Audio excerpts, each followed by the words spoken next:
దేవుని అతి ప్రశస్త నామమునకు మహిమ కలిగింగాక. దేవదేవుని ఘనతను అర్పించి మరొక రోజు మండల కాలంలో ప్రభుకి సన్నతులు చెప్పడానికి, మన దేవుణ్ణి స్తుతించడానికి దేవుడు మనకు అనుగ్రహించిన సహాయం కోసం వందనాలు. నేటి లేఖన భాగంలో దానియేలు గ్రంథం 9వ అధ్యాయం 24వ వచనం, మత్తయి సువార్త 27వ అధ్యాయం 31వ వచనం మొదలు 34 వరకు ఉన్నటువంటి లేఖన భాగము, కీర్తన గ్రంథం 26వ అధ్యాయం ఉత్తర ప్రత్యుత్తర భాగంగా మనం గమనం చేస్తున్నాము. మన శీర్షిక సిలువ మార్గం. యేసుక్రీస్తు ప్రభువారు మ్రాను మీద వేలాడబడే విధి కొరకై ఆయనకు సిలువ శిక్ష విధింపబడి ఆయనను తీసుకుని వెళుతున్నటువంటి సందర్భంలో ఆ మార్గం గురించినటువంటి విధానాలను గురించినటువంటి సత్యం నేటి పాఠంగా మనం చూస్తున్నాము. సువార్త లేఖన భాగంలో మత్తయి సువార్త 27వ అధ్యాయంలో 31వ వచనం మొదలు మనం చూస్తూ ఉంటే, ఆయనకు ఎర్రని అంగి వేయించి ఆయనను అవమానపరిచి అపహసించి హేళన చేసి ఆయనను సిలువకు వేయటానికి తీసుకుని వెళుతున్నటువంటి మార్గంగా ఈ మార్గంలో ఆయన ముందుకు కొనసాగుతూ ఉన్నాడు. సిలువ మార్గం అనే ఈ మాటను కనుక మనం గమనం చేస్తూ ఉంటే మనకు అర్థం కావాల్సిన సత్యం, మన సిలువను మనం ఎత్తుకునే విధానం కొరకు మనము ఎలాగైతే త్యాగపూర్వకంగా మనము నీ కోసం అనే విధానంలో ఉన్నటువంటి స్థితి కోసం, పరుల కోసం జరిగించే ప్రేమ కార్యంగా యేసుక్రీస్తు ప్రభువారి సిలువ మార్గంలో కార్యాలు ఉన్నాయి. ఇక్కడ మనము గమనం చేయాలి, ఈ మార్గం శాపంతో నిండినది, ఈ మార్గం అవమానంతో నిండినది, ఈ మార్గం నిన్ను నీవు త్యజించుకోనాల్సింది. యేసుక్రీస్తు ప్రభువారు ఈ మార్గంలో నిలిచినప్పుడు, ఆయన ఈ మార్గంలో ముందుకు కొనసాగుతున్నప్పుడు ఆయన ఎన్నో ఇబ్బందులు అనుభవించాడు, ఎంతో శ్రమపడ్డాడు. ఆయన ఏ నేరము లేకుండా కూడా ఆయన శిక్షా విధులకు వచ్చి మన కోసం ఆయన మ్రాను నెక్కుతున్నవాడుగా ఉన్నాడు. స్వరూపమైనను సొగసైనను లేక ఆయన రక్తము కారుతున్నట్టుగా, ఆయన శరీరంలో శక్తి లేనట్టుగా కురేనుడైనటువంటి సీమోను మీద యేసుక్రీస్తు ప్రభువారి సిలువను మోపిన విధానం గురించినటువంటి పాఠం నేడు మనం చూస్తూ ఉన్నాం. అంటే మనము జ్ఞాపకం చేసుకోవాల్సినటువంటి స్థితి ఏమిటంటే, ప్రభువారు కనీసం ఆ మ్రానును మోసే శక్తి కూడా లేకుండా పూర్తిగా తన శరీరం నుండి రక్తం స్రవిస్తున్నటువంటి విధానంతో ఆయన ఎలా ఉన్నాడంటే శక్తిహీనతతో ఉన్నాడు. ఈ సందర్భాన్ని మనం జ్ఞాపకం చేసుకుంటూ ఉంటే, ఈ కురేనుడైనటువంటి సీమోను పల్లెటూరు నుండి వచ్చాడు, ప్రభువు సిలువను మోసినవాడిగా ఉన్నాడు, తరువాత తాను శిష్యుడైనటువంటి వాడిగా ఉన్నాడు. సీమోను ఎక్కడి నుంచి వచ్చాడు అని ఆలోచన చేస్తే, ఎందుకు వచ్చాడని ఆలోచన చేస్తుంటే, యెరూషలేములో పస్కా పండును ఆచరించడానికి తాను యూదుడిగా ఉన్న కారణం చేత తాను వచ్చినవాడిగా ఉన్నాడు. సీమోను అనేటువంటి పేరుగాంచిన పేరుగా ఆనాటి కాలంలో మనం చూస్తున్నాం. పేతురు పేరు కూడా సీమోను పేతురు.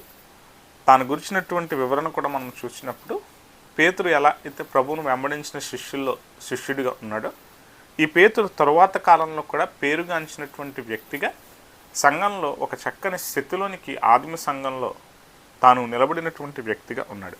తన గురించినటువంటి వివరణ వాస్తవానికి ఇక్కడ మనము లేఖన భాగంలో చూస్తూ ఉంటే, తాను అక్కడికి వచ్చినటువంటి తీరు, తన మీద ఆ సిలువను మోపే తీరు గురించినటువంటి విషయం 32వ వచనంలో, వారు వెళ్ళుచుండగా కురేనుడైన సీమోనును ఒకడు కనబడగా ఆయన సిలువ మోయుటకు అతనిని బలవంతం చేసేది. ఆ మార్గం గుండా వెళుతున్న తరుణంలో ప్రభువారికి శిక్ష విధించే తీరున ఆ కార్యాలు జరుగుతూ ఉంటే, వారికి కనబడిన ఒక వ్యక్తిని పిలిచి, ఇదిగో నువ్వు ఈ సిలువ మోయాలని చెప్పి, ప్రభువారు సిలువ మోయలేని స్థితిలో తాను ఉన్నటువంటి తీరును చూస్తూ ఉన్నప్పుడు తనను బలవంతం చేసి తన మీద ఆ సిలువను మోపారు. తాను మోసి తీరాలి.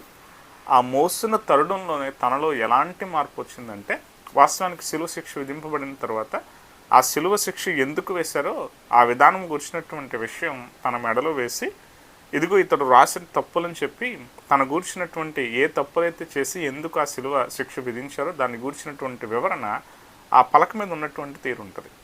తద్వారా ఆ వ్యక్తి ముందుకు కొనసాగుతున్నట్టు ఉంటుంది. ఇక్కడ ప్రభువారిని ఎలా ఎందుకోసం సిలువ వేస్తున్న తీరులు ఉన్నాయో, ఆ రాసినటువంటి విధానానికి ప్రభువు ప్రవర్తిస్తున్న దానికి ఏమాత్రం పొంతన లేకుండా ఉంది.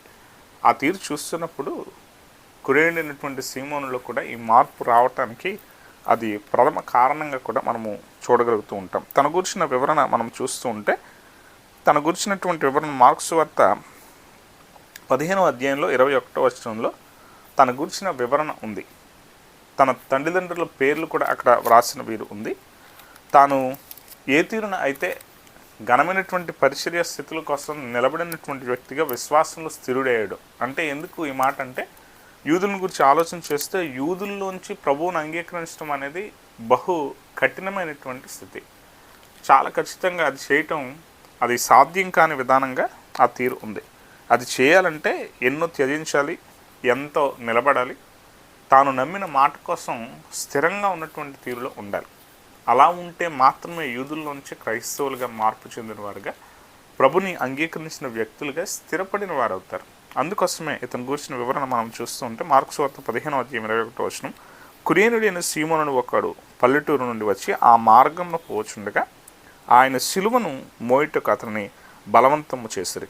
అతడు అలెగ్జాందరునకును రూపసునకును తండ్రి. వారు గొల్గొతా అనబడిన చోటునకును ఆయన తీసుకుని వచ్చిరి. ఇక్కడ మనం చూస్తూ ఉంటే అలెగ్జాందరుకుని రూపసుకు కూడా తండ్రి. అంటే ఇక్కడ వారి పేర్లు వీరికి బాగా తెలుసు అనమాట. వీరెవరో వారికి సంబంధించిన తండ్రిగా తాను ముందు మార్పు చెందిన తర్వాత వీరు కూడా ప్రభుని విధానంలో ఉన్నటువంటి దేవుని మార్గంలో నిలబడినటువంటి వ్యక్తులుగా, గొప్ప పేరుగాంచినటువంటి విశ్వాసులుగా వారు రూపుదాల్చబడ్డారు. వారి పేర్లు చెప్తేనే సంఘానికి ఆ కాలంలో ఆ విషయం అర్థమయ్యేటట్టు మార్కు రాసేటప్పుడు వారు బాగా తెలిసినటువంటి వారుగా ఉన్నారు. ఈ సీమోను గురించిన వివరణ అలా ఇవ్వబడుతున్నటువంటి తీరు మనకు కనబడుతుంది. ఈరోజు మన బ్రతుకుల్లో ఆలోచన చేయాలి. ప్రభు ఆ మార్గంలో నిలబడినప్పుడు సిలువ మోయాల్సిన పరిస్థితి వస్తేనే ఆ వ్యక్తి మారాడంటే మనకు అర్థం కావాలి ఆయన ఎలాంటి బాధలో ఆయన ఉన్నాడు, ఎలాంటి శ్రమ అనుభవిస్తున్నాడు.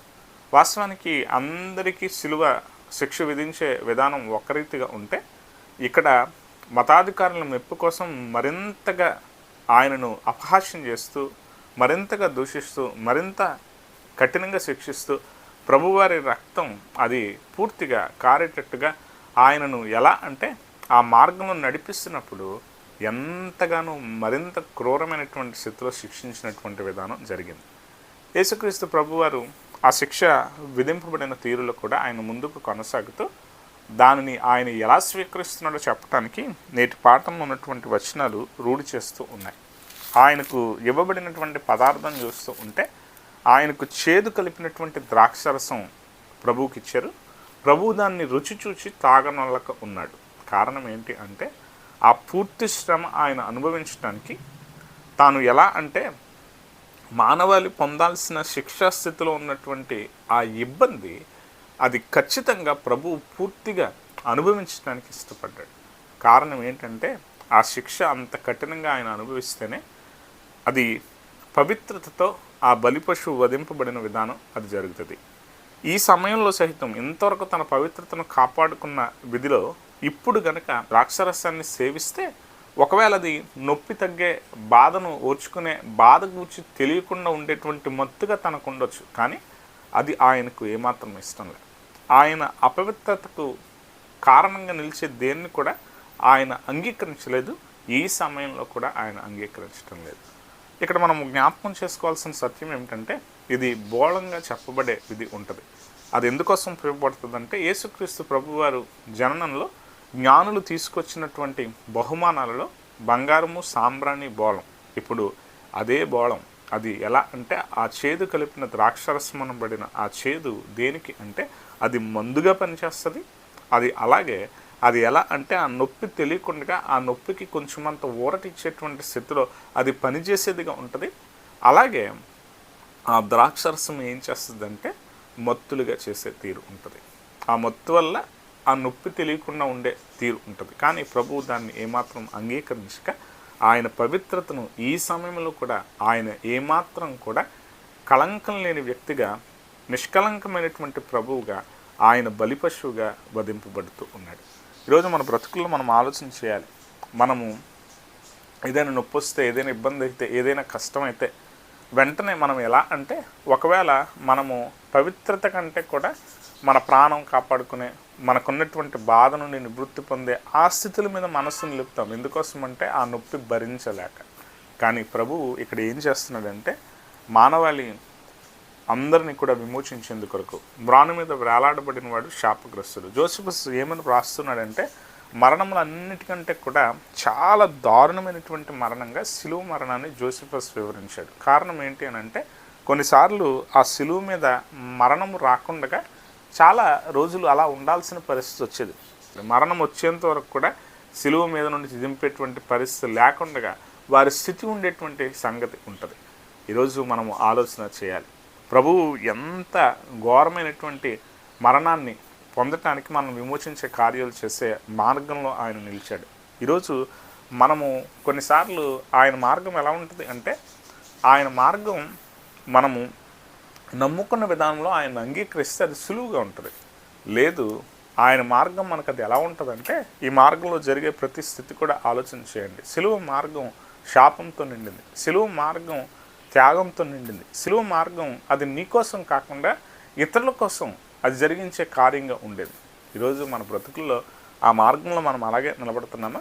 మన సిలువను ఎత్తుకుని ఆయన వెంబడించేటువంటి స్థితి గురించినటువంటి మాటలు మనం చూస్తూ ఉంటే, మత్తయి సువార్త 11వ అధ్యాయంలో 29-30 వచనాల్లో ఈ మాటలు కనబడుతూ ఉంటుంది. ఆయన కాడి ఎలాగన అంటే సులువుగా ఉంటుంది ఎప్పుడు ఆయన మీద ఆనుకుంటే. ఆయన కాడి ఎప్పుడు బరువు అవుతుంది అంటే, ఆయన మీద పూర్తి నమ్మకం లేకుండా యథార్థతను నిలబడకుండా ఉంటే అది మనకు బరువుగా అనిపిస్తుంది. కారణం ఏంటంటే, మనము నమ్మకత్వాన్ని కలిగి ఉన్నటువంటి విధానమే మనకు దాన్ని పాఠంగా నేర్పిస్తుంది. యేసుక్రీస్తు ప్రభువారు, నేను సాత్వికుడును దీనమస్సు గలవాడును గనుక మీ మీద నా కాడి ఎత్తుకుని నా యొద్ద నేర్చుకునుడి, అప్పుడు మీ ప్రాణములకు విశ్రాంతి దొరుకును. ఏలయనగా నా కాడి సులువుగాను నా భారము తేలికగాను ఉన్నవి. ఎప్పుడు మీ మీద మీ కాడి ఎత్తుకుని మీరు నన్ను వెంబడించే అప్పుడు నేను చేసినట్టుగా చేయటానికి మీరు ఇష్టపడితే, నన్ను కనబరుచుకునే మనస్సు కంటే ఇతరులకు ప్రేమ కనపరచడం, ఇతరులను ముందు పెట్టడం, ఇతరులకు నేర్పించడం అనే మనస్సు కలిగిన విధానంలో సాత్వికమైన మనస్సు మీరు కలిగిన వారుగా ఉంటే ఆ కాడి సులువుగా ఉంటుంది. లేదంటే ఆ కాడి ఎలా ఉంటుందంటే భారంగా ఉండే తీరు ఉంటుంది. ఈరోజు మన బ్రతుకుల్లో మనము సిలువ మార్గంలో నిలిచేప్పుడు మనం గుర్తుపెట్టుకోవాలి, ప్రభువును అంగీకరించడం అంటే విశ్వాసిగా ఆయనను అంగీకరించే స్థితిలో మనము చాలా విషయాన్ని ఎలా అంటే నీవనుకున్న దానికంటే కూడా ఇతరులు అనుకున్న దానికి ముందు పెట్టాల్సిన విషయం చేయాలి. ఎందుకోసం అంటే ప్రభువు మార్గం అదే. ప్రభువు ఎప్పుడు కూడా పరుల కోసం నిలబడటం, పరులను ప్రేమించడం, పరులకు సంబంధించిన ప్రతి సంగతులు చేయటం, వీటి మీద ఆయన ఎంతో దేవుని చిత్తాన్ని నెరవేర్చే విధేయతకు అర్థం చెప్పిన ప్రభువు తన కార్యాలు చేశాడు. యథార్థత. ఈరోజు మనం జ్ఞాపకం చేసుకోవాల్సిన సత్యం ఏమిటి అంటే, దానియేలు ప్రార్థన చేస్తున్నాడు 9వ అధ్యాయం 24వ వచనంలో మనం చూస్తూ ఉంటే, ఇదిగో మేము తిరుగుబాటు చేసిన వారం. ఇశ్రాయేలు ప్రజలంతా కూడా ఎలా ఉన్నారంటే, వారు దారి తొలగి నీ ప్రవక్తల మాటలు వినక వారుండి వారి శిక్ష తెచ్చుకున్నారు. 70 ఏళ్ళు నువ్వు చెప్పినట్టుగా. ఇర్మియా గ్రంథం 29వ అధ్యాయం 10వ వచనంలో, ఇర్మియా గ్రంథం 25వ అధ్యాయం 11వ వచనంలో ఈ మాట చెప్పబడింది. 70 ఏళ్ళు పూర్తయిన తర్వాత బబులోను దాస్యత్వం నుండి మీరు విడిపింపబడేటువంటి వారుగా ఉంటారు. ఈ విషయాలన్నీ కూడా దానియేలుకు అర్థం చేసుకుని, ఇదిగో గ్రంథాల ద్వారా నేను గ్రహించి ఈ మాటలను గ్రహించిన తర్వాత ఆయన ప్రార్థన చేస్తూ దేవునికి స్తుతి చెల్లిస్తున్నాడు. ఆ ప్రార్థనలో మరల భవిష్యత్తును గురించినటువంటి స్థితులు కూడా దానియేలు మాట్లాడుతూ ఉన్నాడు. నేడు 9వ అధ్యాయం 24వ వచనం కనుక మనం చదువుతూ ఉంటే, శాశ్వతమైనటువంటి నీతిని స్థాపించడానికి ప్రభువు మీద ఉన్న కార్యం ఏదైతే ఉందో ఆ వచనాలన్నీ కూడా ప్రభువులో నెరవేరబడుతూ ఉన్నాయి. 24వ వచనం, తిరుగుబాటును మాన్పుటకును పాపమును నివారణ చేయుటకును దోషము నిమిత్తము ప్రాయశ్చిత్తము చేయుటకును యుగాంతం వరకు ఉండునట్టి నీతి బయలుపరుచుకును. ప్రభువు ఎలా ఉన్నాడో ఆ కార్యాలన్నీ కూడా ఆయనలో జరుగుతున్న కార్యాలు ఏవైతే ఉన్నాయో, సిలువ మార్గంలో ఏమేమి సంగతులు ఉన్నాయంటే ఇవన్నీ కనబడుతున్నాయి. తిరుగుబాటును మాన్పి ఆయన ఏం చేస్తాడంటే ఆయన విధేయతలోనే నిలబడ్డాడు. ఆయన ఏం చేస్తున్నాడంటే దోషాలకు ప్రాయశ్చిత్తం చేస్తున్నాడు. ఆయన ఏం చేస్తున్నాడు అంటే పాప నివారణ చేస్తూ ఉన్నాడు. ఇవన్నీ కూడా ప్రభువులో మనకు అగుపడుతున్నటువంటి కార్యాలు. ఈరోజు మన బ్రతుకుల్లో మనం ఆలోచన చేయాలి, మన యథార్థత నిలబడటానికి. దావీదు కూడా ప్రార్థన చేస్తూ ఏమని ప్రార్థన చేస్తున్నాడు అంటే, ఇదిగో నా యథార్థత నీవు ఎరిగిన వాడివి, నాకు నువ్వేం చేయాలి అంటే నన్ను విచారించు, నాకు తీర్పు తీర్చు అనే మాటలు దావీదు ఉపయోగించాడు. 26వ కీర్తన 1వ వచనం చూస్తూ ఉంటే, తాను తన శత్రువుల నుండి విడిపింపబడే స్థితి కోసం తాను విడిపింపబడటానికి నేను నిన్ను నమ్ముకున్నాను, నేను మనస్ఫూర్తిగా నేను నమ్ముకున్న విధానంలో నా స్థితి ఎలా ఉందో నీవు పూర్తిగా నన్ను ఎరిగిన దేవుడుగా ఉన్నావు. ఆ తీరును బట్టే నీవు నాకు సమాధానం చెప్పు, నీవు నన్ను విడిపించు. యెహోవా, నేను యథార్థవంతుడనై ప్రవర్తించున్నాను, నాకు తీర్పు తీర్చుము. ఏమీ సందేహింపబడకుండా యెహోవా యందు నేను నమ్మిక ఉంచున్నాను. నా నమ్మిక ఎలా ఉంది అంటే ఎంత ఖచ్చితంగా ఉంది. నేను ఎంతగానో ఆయన నమ్ముకున్నాను కనుక నువ్వు తీర్పు తీర్చు. తీర్పు తీర్చని ఎప్పుడంటాం మనం? మన యథార్థతలో మనం స్థిరంగా నిలబడినప్పుడు, మనలో తప్పు లేదనేటువంటి విధానాన్ని పూర్తిగా మనం నమ్మినప్పుడు నిశ్చయతతో ఈ మాట చెప్తాం. సామెతల గ్రంథం 10వ అధ్యాయం 9వ వచనం, యథార్థంగా ప్రవర్తించువాడు నిర్భయముగా ప్రవర్తించును, కుటిలవర్తనుడు బయలుపడును. యథార్థంగా ప్రవర్తించేవాడు నిర్భయముగా ప్రవర్తించును. యథార్థంగా ఉన్నవాడికి భయమేమి ఉండదట. కానీ కుటిలవర్తనుడు ఎలా ఉంటాడంటే, కుటిలవర్తనుడు చేసే కుటిల కార్యాలు ఆ సమయానికి బయటపడతాయి. ఈరోజు మన బ్రతుకుల్లో మనం ఆలోచన చేయాలి. దేవుని యథార్థతను బట్టి ఆయన ఏం చేస్తున్నాడంటే, దేవుని చిత్తాన్ని నెరవేర్చిన కుమారుడిగా ఆయనలో లోపం లేదు, ఆయనలో ఏ విధమైనటువంటి పాపము లేదు, అయినా కూడా ఆయనకు శిక్ష విధింపబడి ఆయనను తీసుకుని వెళుతున్నటువంటి ఆ పరిస్థితులను చూస్తూ ఉంటే ప్రభువు అక్కడ సహితం కూడా చాలా ఖచ్చితంగా ఆయనలో ఏ విధమైనటువంటి భేదము లేని స్థితి చూస్తున్న ప్రజలకు అర్థమవుతోంది. ఎంత దారుణంగా వారు ప్రవర్తిస్తున్నటువంటి తీరులు ఉన్నాయో అవన్నీ కూడా అక్కడ కనబడుతున్నటువంటి తీరులో ఆ సంగతులు ఉన్నాయి. ఇర్మియా గ్రంథం 12వ అధ్యాయం 3వ వచనం, యెహోవా, నీవు నన్ను ఎరిగి ఉన్నావు, నన్ను చూచుచున్నావు, నా హృదయం నీ పట్ల ఎట్లున్నది నీవు శోధించున్నావు. వదకు ఏర్పడిన గొర్రెల వలనే వారిని హతము చేయము, వదదినమునకు వారిని ప్రతిష్ఠించుము. ఈ మాటలన్నీ కూడా మనం చూస్తూ ఉంటే దుష్టులైన వారు ఎలా ఉన్నారో నీకు అది ఖచ్చితంగా తెలుసు, నేనేంటో అది నీకు తెలుసు. ఇర్మియా ఈ మాటలు మాట్లాడుతున్నప్పుడు పై వచనాల్లో చాలా స్పష్టంగా ఈ మాటలు చెప్తున్నాడు. యెహోవా, నేను నీతో వాదించినప్పుడు నీవు నీతిమంతుడుగా కనబడదు, అయినను న్యాయము విధించుటను గురించి నేను నీతో మాట్లాడదును. దుష్టులు తమ మార్గంలో వర్ధిల్లనేలా, మహా విశ్వాస ఘాతకులు సుఖింపనేలా. నీవు వారిని నాటుచున్నావు, వారు వేరు తన్ను చూచుచున్నారు, వారు ఎదిగి ఫలమును ఇచ్చుచున్నారు. వారి నోటికి నీవు సమీపంగా ఉన్నావు, కానీ వారి అంతరింద్రియములకు దూరముగా ఉన్నావు.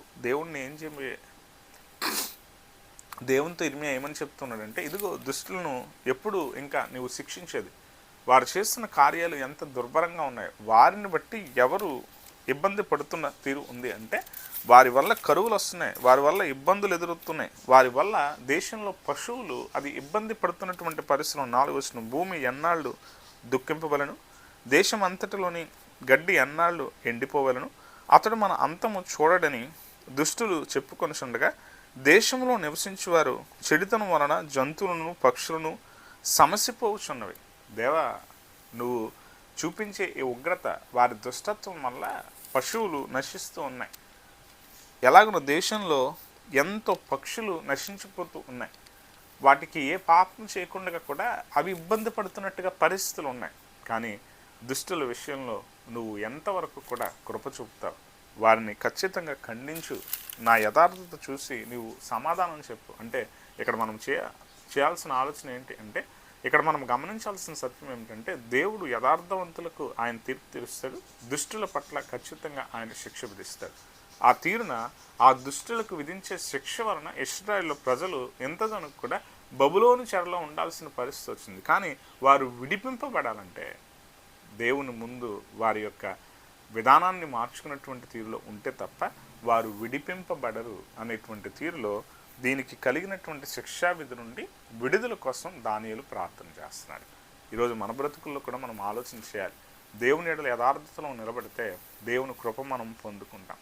యేసుక్రీస్తు ప్రభువారు ఆ మార్గంలో నిలిచింది ఎందుకోసం అంటే, ఎందుకు అంత శ్రమ ఆయన అనుభవించాడంటే, మ్రాను మీద వేలాడబడ్డవాడు శాపగ్రస్తుడు. శిలువ మరణం అనేది ఎంతో దుఃఖకరమైన, ఎంతో ఇబ్బందికరమైన, ఎంతో శాపానికి అవమానానికి నిదర్శనంగా కనబడేటువంటి మరణంగా ఆ మరణం ఉంది.